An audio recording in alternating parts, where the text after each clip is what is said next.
Vamos orar? Pai querido, nós te agradecemos. Confiamos plenamente no Senhor, na sua bondade, na sua misericórdia sobre nós, sobre nossa nação, sobre nosso estado, sobre nossa cidade, sobre o Brasil. Por isso, Pai, neste momento, todos nós oramos. E agora, Senhor, nós já não oramos mais. Nós te agradecemos pelo resultado, em nome do Senhor Jesus. E queremos agora adorar ao Senhor de todo o nosso coração. Cremos que o Senhor está no trono de glória, mas deseja de cada um de nós receber a nossa adoração. Assim, Pai, abençoa os instrumentistas, vocalistas, abençoa a mesa, o data show, que tudo que acontecer nessa noite seja para a glória do Senhor, em nome de Jesus. Amém. Aleluia, Senhor, nós te adoramos.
Vamos ler Jeremias 17, só 2 versículos, 7 e 8.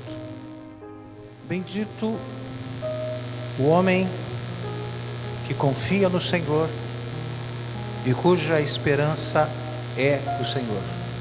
Versículo 8. Porque ele, como a árvore plantada junto às águas, que estende as suas raízes para o ribeiro, e não receia quando vem o calor, mas a sua folha fica verde, e no ano da sequidão não se perturba, nem deixa de dar fruto. Feche os seus olhos. Obrigado, Senhor, por esta oportunidade que Tu tens nos concedido, e esse tempo que aqui ficarmos, Senhor, Tu nos abençoe, em nome de Jesus.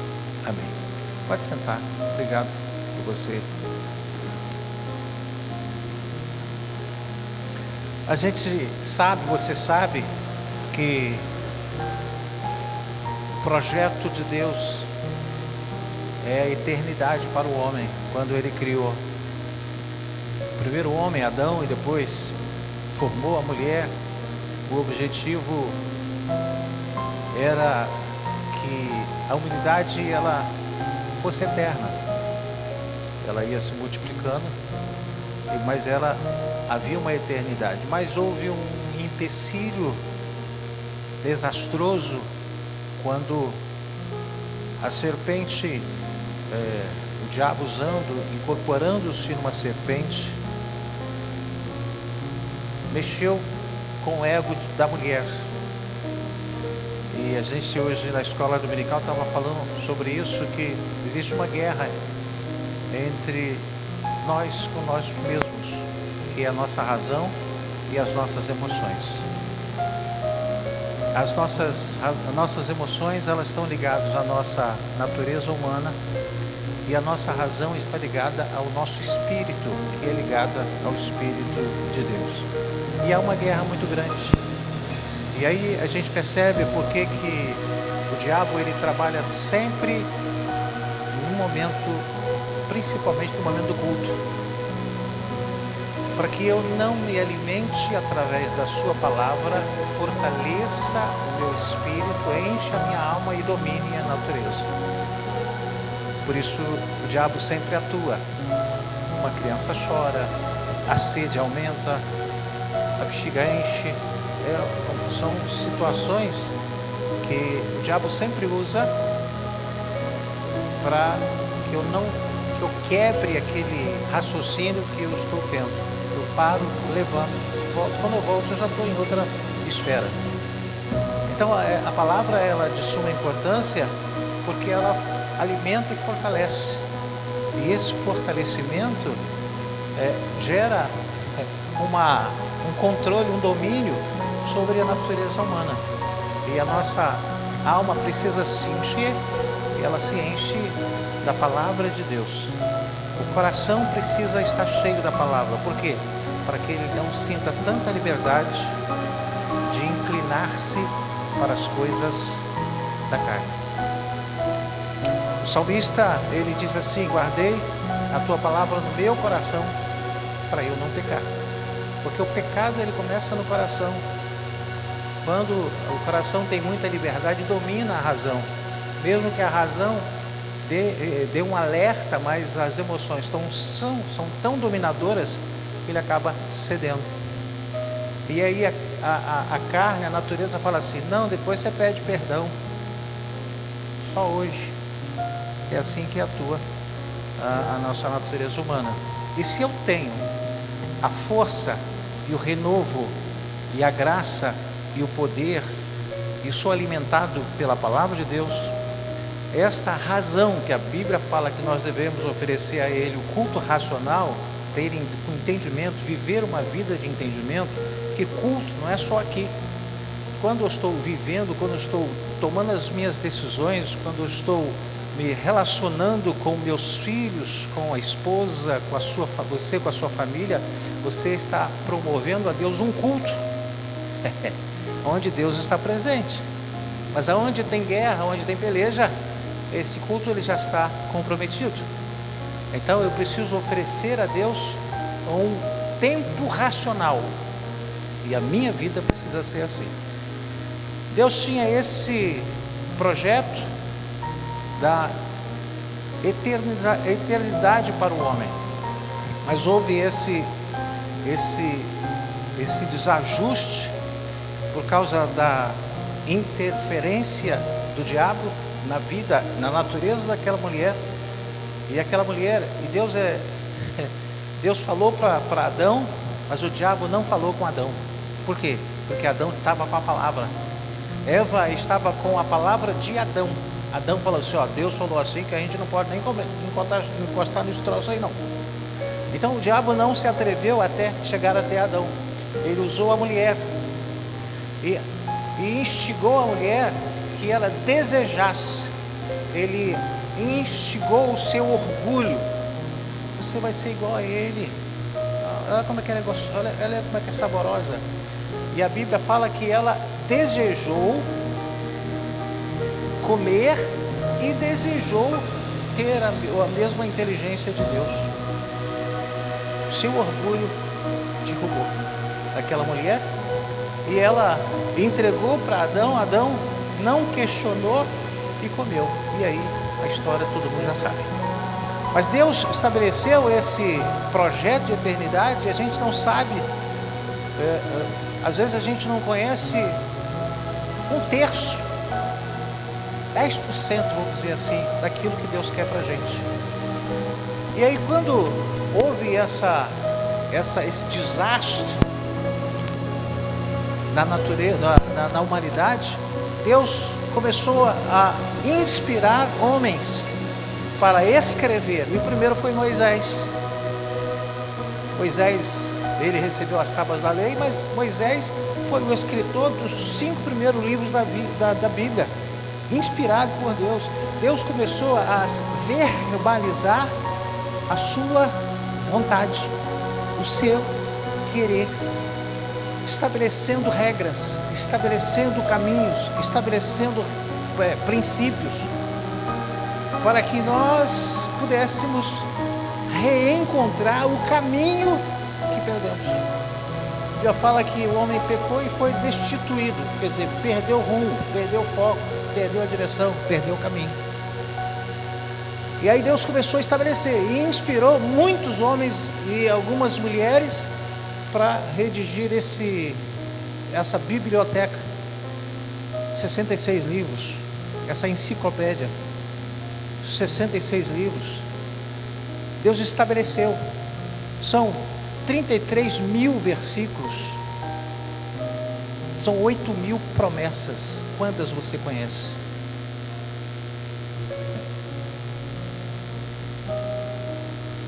Confiar em Deus é uma das maiores necessidades do ser humano, dos dias, principalmente dos dias de hoje. Por quê?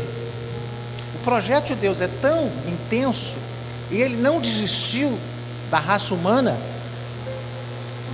do homem que ele formou, do seu projeto,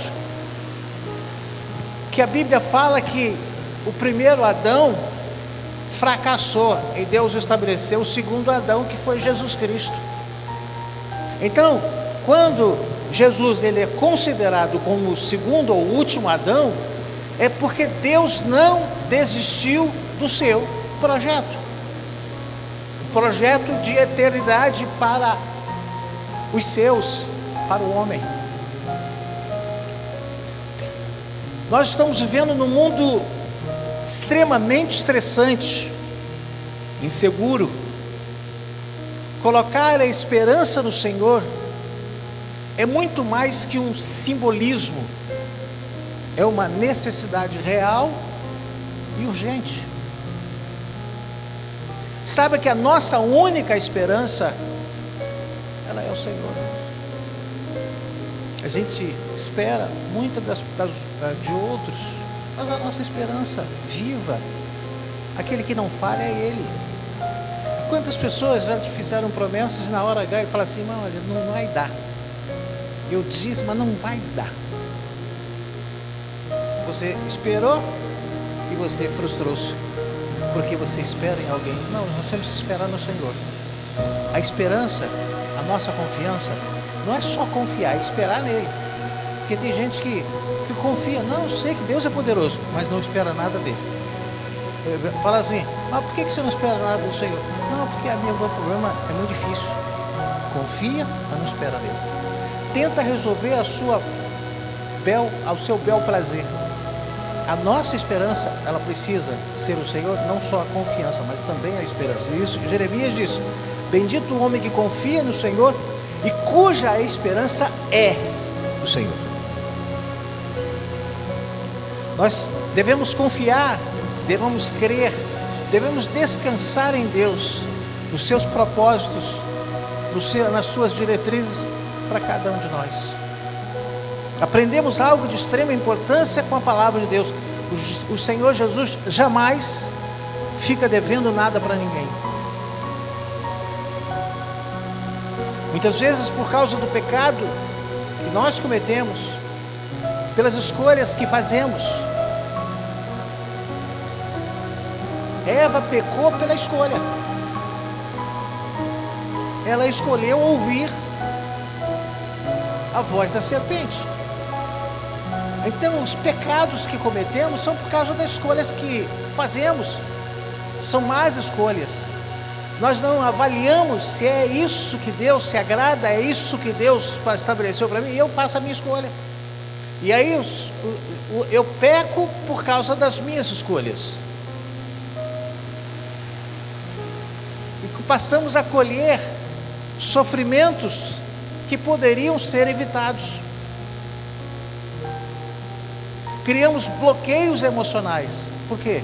Por causa das escolhas que foram feitas mais por impulso do que pela razão. Você foi mais na emoção. Você faz uma escolha por causa da impulsão emocional e aí depois tem as consequências. Mediante as consequências desastrosas, a gente sempre busca culpado. A gente tinha tudo para dar certo para você. Sempre culpado. A gente tinha tudo para conseguir para você. A gente sempre busca culpados. Nós sempre nos colocamos como vítimas. Não, você não me criou direito. Você não falou. Por que você não falou comigo? Não, mas adiantaria falar? O grande problema do homem desde a sua criação é que o homem não assume, não admite. Eva colocou a culpa na serpente, Adão colocou a culpa na Eva, a mulher que tu me deste. Não, a serpente me enganou. Ninguém assume. É muito mais fácil justificar do que assumir. E a Bíblia ensina que nós devemos reconhecer, confessar e pedir perdão. Fica muito mais fácil o caminho. Porque o Senhor apaga nossas transgressões. A gente sofre algumas consequências por as nossas escolhas que fazemos, mas somos aliviados. Sentimos leveza na alma. Mas quando nós queremos justificar, nós caminhamos, mas com peso de culpa, sentimento de culpa, peso das dúvidas, e aí fica mais difícil. Você até chega, mas chega todo cheio de sequelas. Reconhecer faz parte, é imprescindível. Confessar também, crer muito mais. Bem? Mediante a esses conflitos que acontecem por causa das escolhas equivocadas ou erradas, ou impulsionadas pelas emoções e nunca dando crédito à razão, deixamos de receber as bênçãos de Deus prometidas. E são 8.000 promessas. 8.000.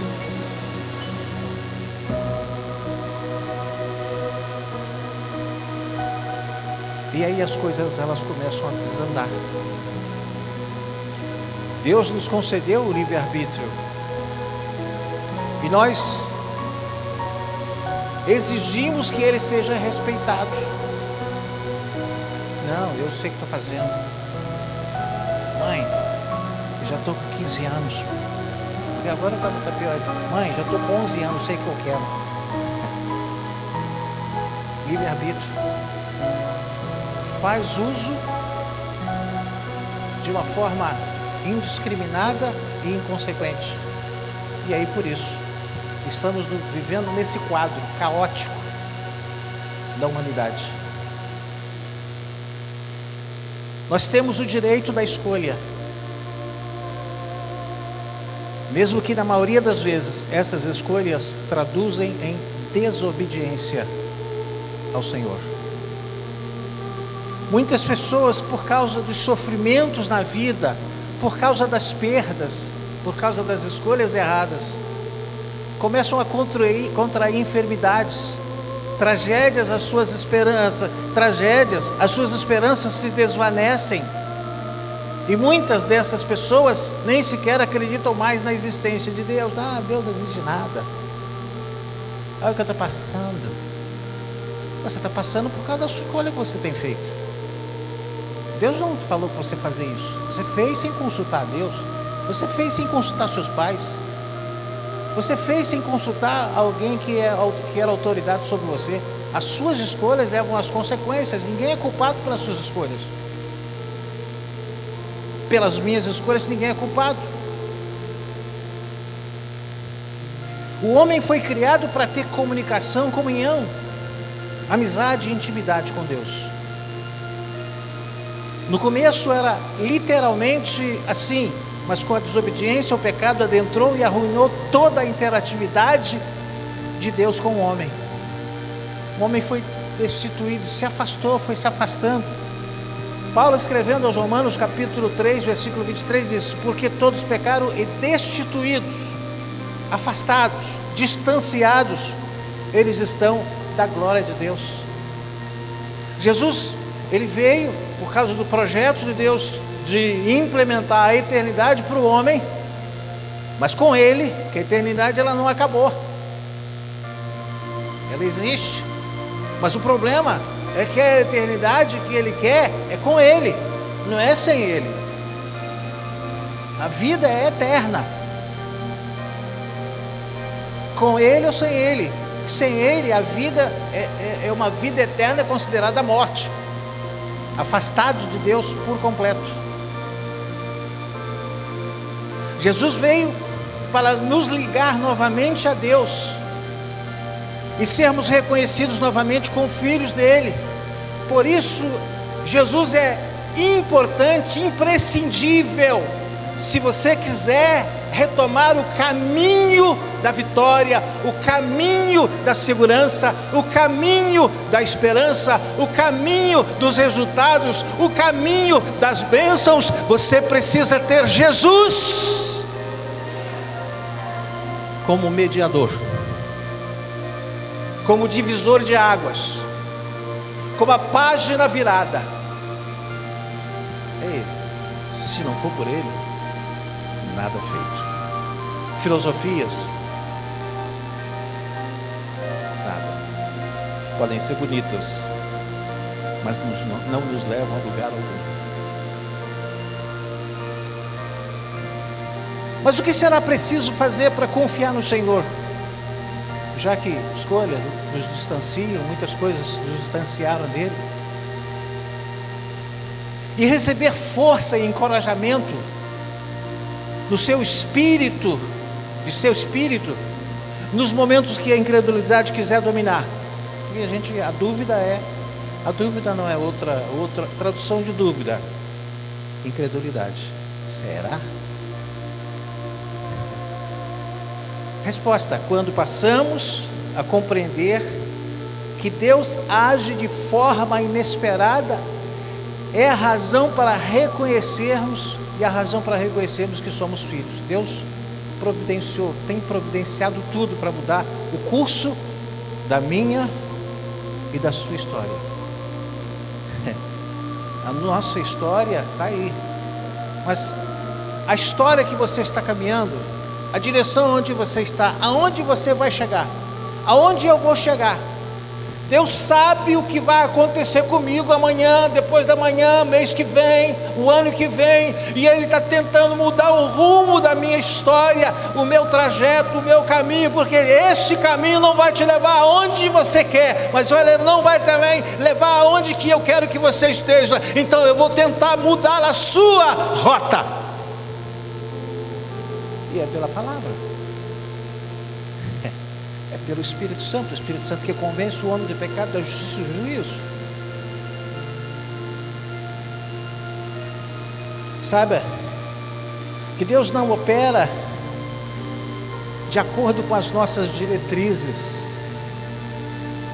mas segundo o propósito dEle, e as diretrizes são dEle.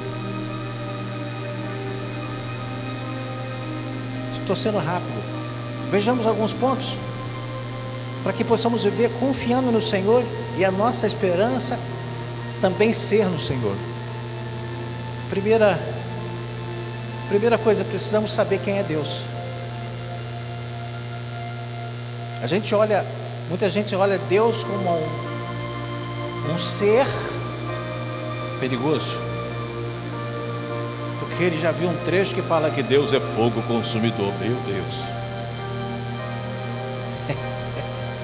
Meu Deus. Não. Esse Deus também é Pai. Ele é Pai. Ah, mas como é que eu não percebo? Porque você não age como filho. Você não se manifesta, você não reage, você não tem uma postura de filho. E aí você o conhece só como Deus.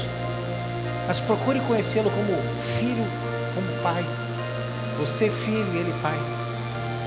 Mas ele só faz isso, ele muda essa história de ser só Deus e passa a ser também pai, através do filho. Por aqueles que reconhecem, aceitam, entregam o coração para ele, Deus nos deu o poder para nos tornarmos filhos dele. Aí você pode chamar de pai. Às vezes tem pessoas que me encontram, não me conhecem, me chamam de tio, ainda me chamam de pai. Meu pai, a gente, Elisa só me chama de tio. No máximo que eu sou dela é primo de segundo, terceiro grau ainda. Mas ela me chama de tio. Mas por quê? Eu não sou pai.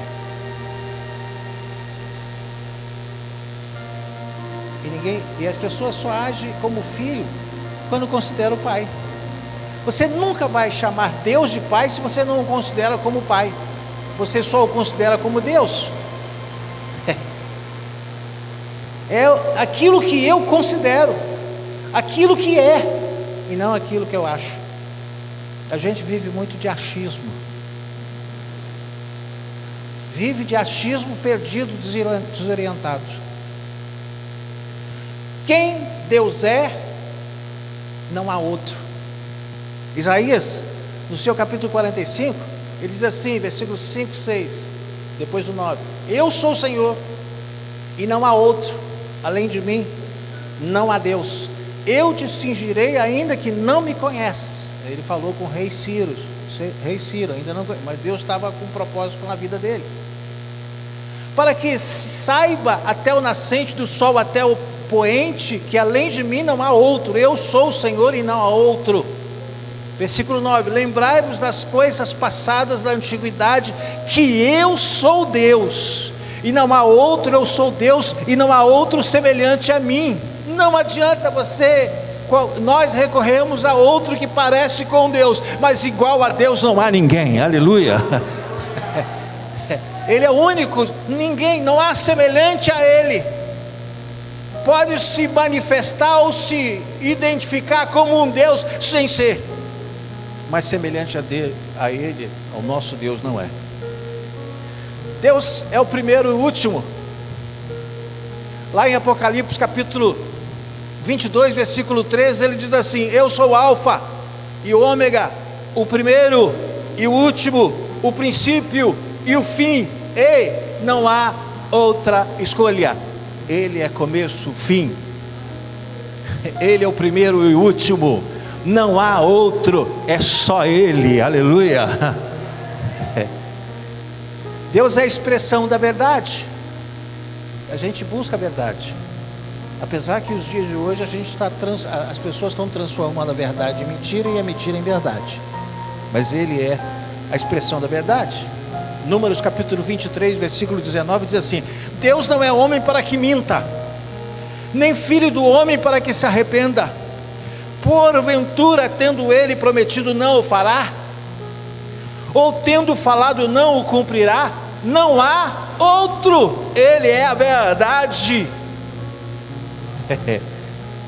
Então esse é Deus. Nós precisamos conhecê-lo, Deus da verdade. Mas também nós precisamos conhecer quem Jesus é. Isaías no capítulo 9, versículo 6, ele diz assim: porque o menino nos nasceu, um filho se nos deu, o governo está sobre os seus ombros, e o seu nome será Maravilhoso, Conselheiro, Deus Forte, Pai da Eternidade, Príncipe da Paz. Aleluia. Esse é Jesus.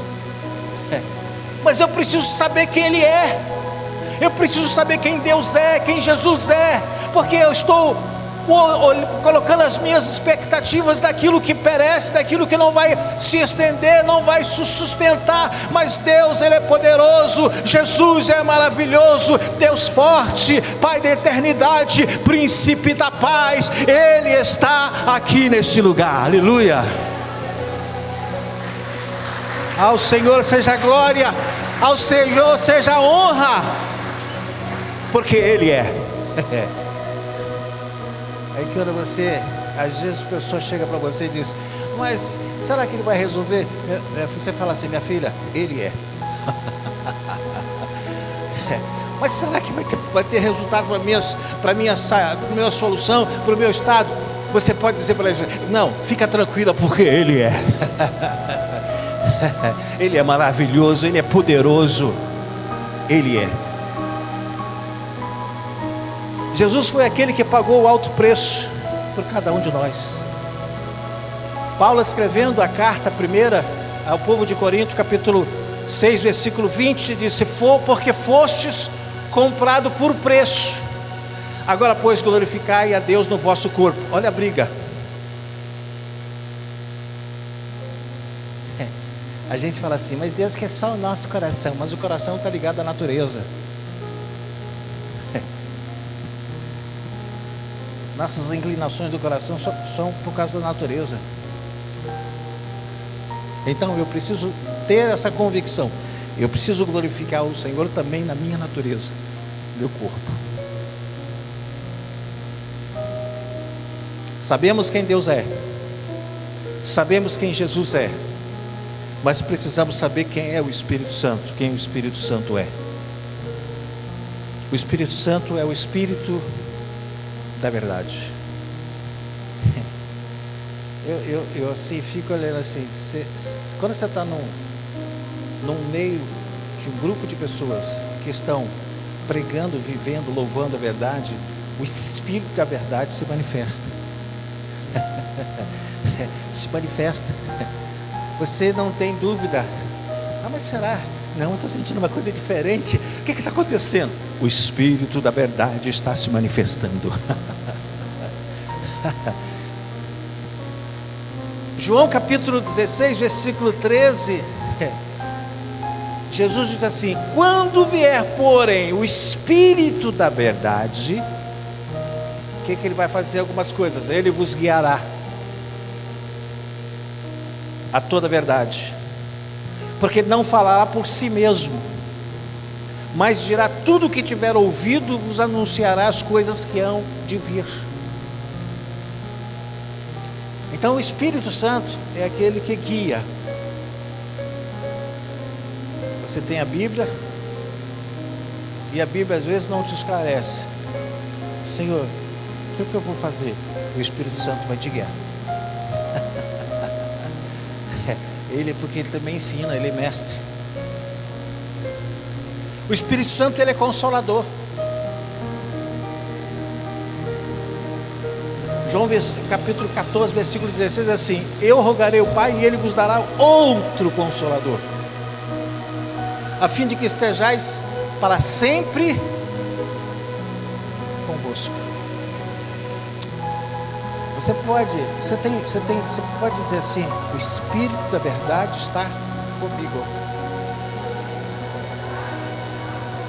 Essa voz não está de todo mundo. Estou escutando pouco volume. O Espírito da verdade está comigo. Aí você pergunta: como? Que quando você mente, a sua consciência pesa.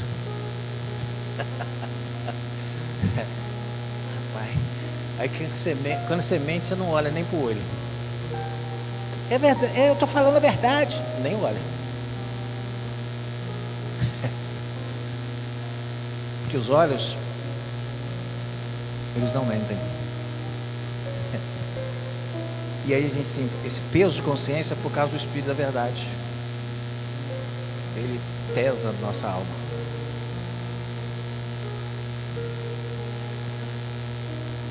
O Espírito também é mestre. O Espírito Santo também é mestre. Para ensinar e guiar-nos em toda a verdade. Versículo 26 de 14 de João: mas o Consolador, o Espírito Santo, a quem o Pai enviará em meu nome. Isso Jesus falando aí em terra, até que ele ia subir. Ele já estava dizendo como ele viria, o que ele faria. Ele diz assim: esse vos ensinará todas as coisas. Tá, ensinou, você aprendeu. E ele diz assim: e ele vos lembrará de tudo que vos tenho dito. Jesus estava ali, ficou 3 anos no ministério e tal, todo mundo.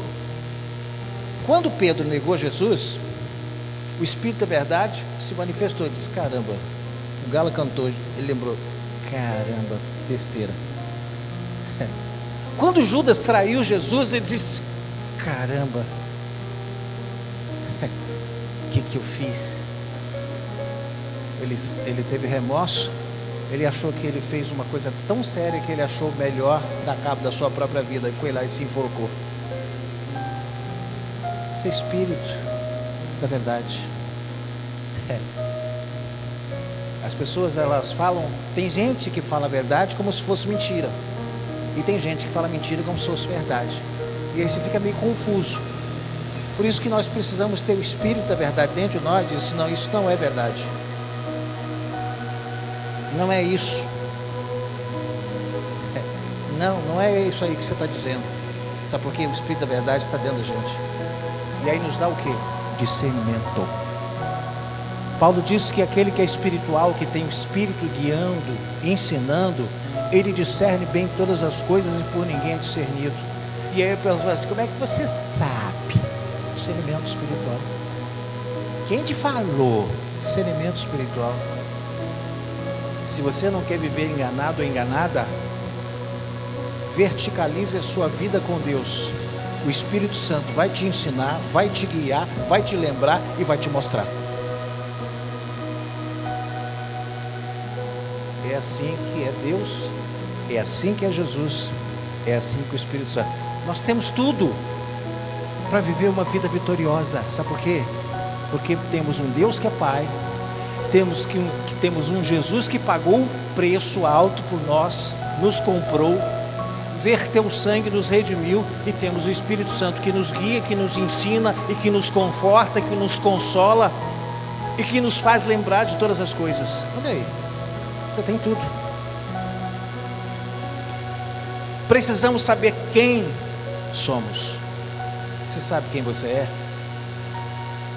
Quantas pessoas já me disseram assim: não sei nem quem eu sou, eu já sofri tanto que eu não sei nem mais quem eu sou. Às vezes a pessoa se desconhece.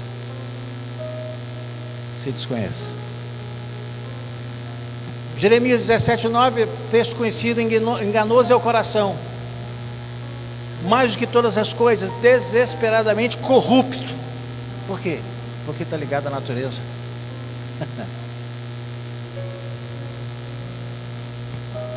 Quem o conhecerá? Por isso que as pessoas às vezes fazem as escolhas erradas, o coração engana, não vai dar certo. E aí, ele levou você a corromper a sua postura com Deus.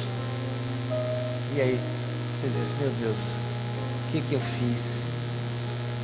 O coração, eu quero dizer para você, o coração te enganou. A especialidade dele é enganar. Por isso eu preciso ter o Espírito Santo no meu espírito, enchendo a minha alma, porque o meu coração é enganoso. Observe, o texto confirma essa declaração do profeta Jeremias. Jeremias não, olha só, não é Jeremias, a palavra diz assim em Lucas, Jesus é Jeremias, e disse, quando Jesus falou do homem que tinha muito voltado para as suas riquezas, o seu coração diz, fica tranquilo, você ganhou muito dinheiro, você vai usufruir, não precisa mais suar sua camisa, constrói outros celeiros, porque não vai caber o que você tem de riqueza. E ele disse, ele disse assim, destruirei os meus celeiros, reconstruí-los-ei maiores, e ali recolherei todo o meu produto, todos os meus bens. Então direi à minha alma, tens em depósito muitos bens para muitos anos, descansa, come, bebe e regala-te. Mas Deus lhe disse, louco,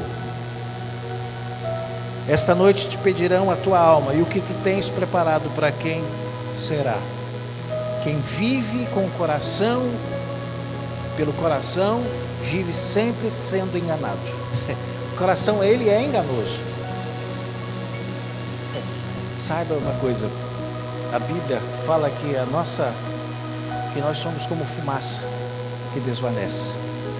Não valorize o que você tem, valorize quem você é. Salmo 102, verso 3, porque os meus dias como fumaça se desvanecem, e os meus ossos ardem como fornalha. E aí nós precisamos nos apegar à palavra de Deus. Charles Spurgeon, ele contou uma experiência assim interessantíssima. Ele disse que ele foi visitar uma senhora, já com uma idade avançada, que estava com uma doença terminal. Quando ele chegou no quarto dela, havia um quadro na parede com um papel escrito. Ele olhou aquele papel e foi e orou por ela. Ela tinha uma vida muito difícil, uma vida com bastante dificuldade, quase abaixo da linha da pobreza. Ele orou por ela. Depois que orou por ela, ele disse, minha senhora, por que esse quadro, esse papel está na parede? Quem é que te deu esse papel? Ah, foi meu patrão. Meu patrão, eu trabalhei toda a minha vida na casa dele, e meu patrão, ele acabou me dando esse papel. Eu achei ele tão lindo, que eu coloquei na moldura e botei aqui no quadro, aqui no meu quarto. Tão bonito que ele é. Ele perguntou para ela assim, você sabe o que está escrito nesse quadro aí, nesse papel? Ela disse, não li não. Diz, aí é um testamento. É um testamento. Tem muitas terras, tem fazenda. Ele não teve nenhum herdeiro, e ele fez o testamento deixando para você. Passou alguns minutos, aquela mulher morreu. Sofreu porque ela não conhecia o testamento. Quanta gente sofrendo porque não conhece as promessas de Deus que estão em 2 testamentos. Deus deixou para a gente 2 testamentos. E a gente sofre por não conhecer, por não se interessar. São 33 mil versículos, 8 mil promessas que estão nesses 2 testamentos. Deus não fez um testamento para você e para mim, Deus fez 2. E essa mulher morreu sem usufruir de nada, com o testamento no quadro, porque ela não se interessou em ler. Quantas vezes você perde as oportunidades preciosas que Deus estabelece por você, porque você não se interessou em meditar, em ler? A gente cria os nossos conceitos, a gente cria as nossas concepções, as nossas filosofias, e achamos que somos o rapaz ou a mulher, ou fala assim, eu sou o cara, eu sou, ninguém igual. Não, vai nessa não. Vai nessa não. São 2 testamentos que Deus deu para a gente, o novo e o antigo. Mas é para quem? Para você. Por isso que ele chama, por isso a sua palavra fala que nós somos co-herdeiros com Cristo. Herdar o quê? Está no testamento. Testamento. Você sabe que está no testamento, que fala para você, que é para você, que é para mim? Deus está dando todas as condições para vivermos uma vida abençoada, mas a gente não conhece os testamentos e a gente vive como miserável.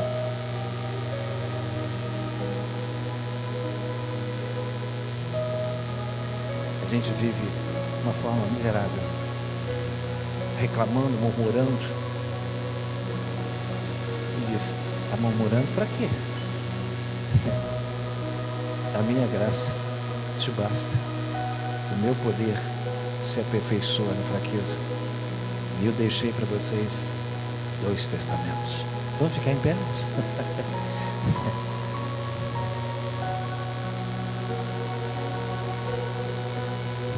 Não saia desta terra para debaixo dela sem conhecer os testamentos que estão reservados para você e para mim.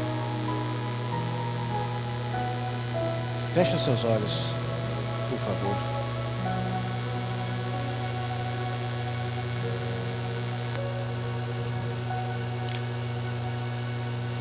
Coloque a sua mão sobre o seu coração.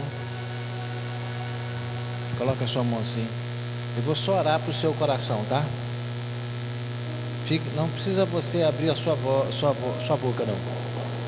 Pai, em nome de Jesus, eu quero apresentar a Ti, Senhor, esses corações, cada coração, que a Tua palavra diz que ele é enganoso. É enganoso porque está ligado à natureza. A nossa natureza, ela é pecaminosa. E para que o pecado seja consumado, o coração precisa manifestar o seu sentimento de engano. E a Bíblia fala, enganoso é o coração. Quem o conhecerá? Perverso, corrupto. Então, Senhor, eu quero abençoar cada coração. E que esse coração possa receber a Tua palavra. E seja guardada no coração a Tua palavra. Agora coloca a mão na testa. A testa assim, aquela testa. Mão. Pai, eu quero abençoar a mente